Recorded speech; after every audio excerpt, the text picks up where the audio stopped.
Good afternoon, I'm Randy Mapus with the Fremont Speedway Hall of Fame. Today we're going to talk about the car that won the very first race here at the Sandusky County Fairgrounds in 1936. It's a Pop Dryer built car and it was piloted by Clay Corbin. They were based out of Greenville, Ohio. Clay was actually from California. As you can see in the photos, you can see the old covered grandstands in the background. They ran on the horse track. The horse track was a half a mile, actually a little bit bigger than a half mile, and it covered most of the fairgrounds. It was the very first race, and a very notable thing happened that day.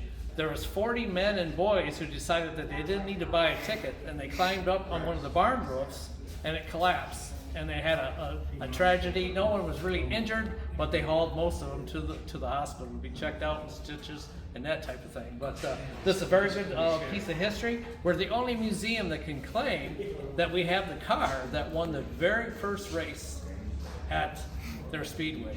Indy can't even say that. So we're very fortunate to have this car. It's powered by a Model B Ford engine with a Hal overhead valve conversion. It reminds you of a Miller or an Offie, and it has two Winfield downdraft carburetors. Of course, it has the wire wheels.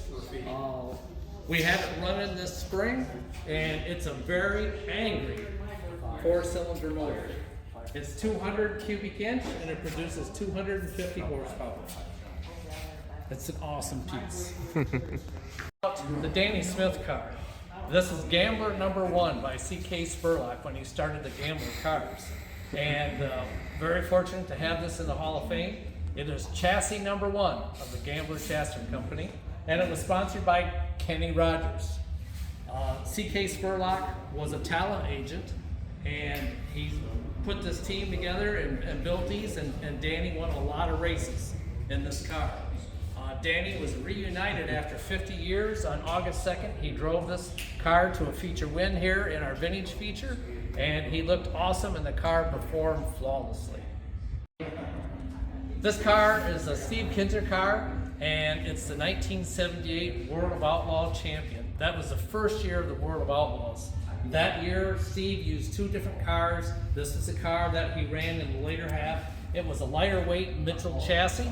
And it all come down to the very last race between him and Rick Ferkel at Eldora Speedway, and Steve won out by 2 points. Neither one of them finished the race that day, but by the laps and their points accumulated, that's how the season ended. It's a great piece, and we're glad to have it here in the Fremont Speedway Hall of Fame. This is a 1937 Chevy Coupe. It has a GMC truck 6-cylinder engine in it. That was period correct to when the cars racing here in the early 50s with their 6 cylinders, that division, they started cutting them down and making them smaller and smaller. This is a tribute car to the Ward family out of Sandusky, Ohio. They've always been involved in racing. Jeff Ward is a brother to the guys that restored this car. Jeff owns the car that Cap Henry runs, and they won all kinds of races this year. I think he was the #1 leading 410 feature winner this year. And so their roots go way back. This is the truck that holds. My favorite thing in the Fremont Speedway Hall of Fame is this door off of this 1940 Ford pickup truck. This pickup truck hauled Johnny Oxter's car to Florida from Fremont, Ohio. They say it took 3 days and a box of cigars to get Johnny Oxter down there. The guy that owned the truck, Red Root, sold the truck to some migrants that were working in this area, and he never saw it again. His son and him went to an auction where they were auctioning off a farm, and they walked into the corn crib, and hanging up in the corn crib was this door. So it was like reunited. And when they told me the story, I says, we got to have that door in the Hall of Fame, and they graciously put it on loan here with us. It's one of my favorite things. I can just picture Johnny Oxter's arm hanging out this door, driving to Florida. He did race in the modified division, and he did have an 8th place finish down there. They always said a guy from the north is never going to win a race that's put on by the boys in the south. And he says it was very tough competition. But Cotton Owens won a lot of those races in the modified division on the beach at Daytona.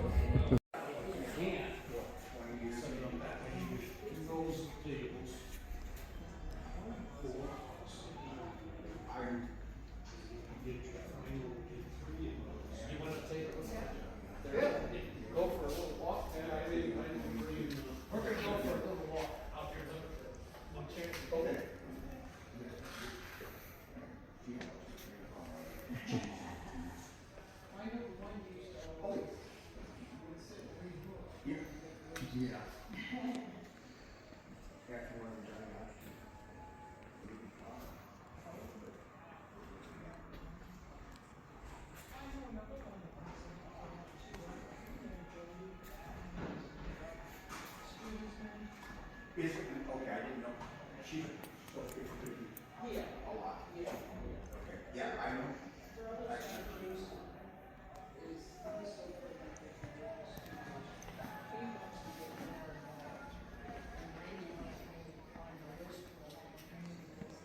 he's not working, he can do the elevator, he can do whatever needs to be done. So he's another one that will help you. Okay. He came to us and says, how can I get one more? All right.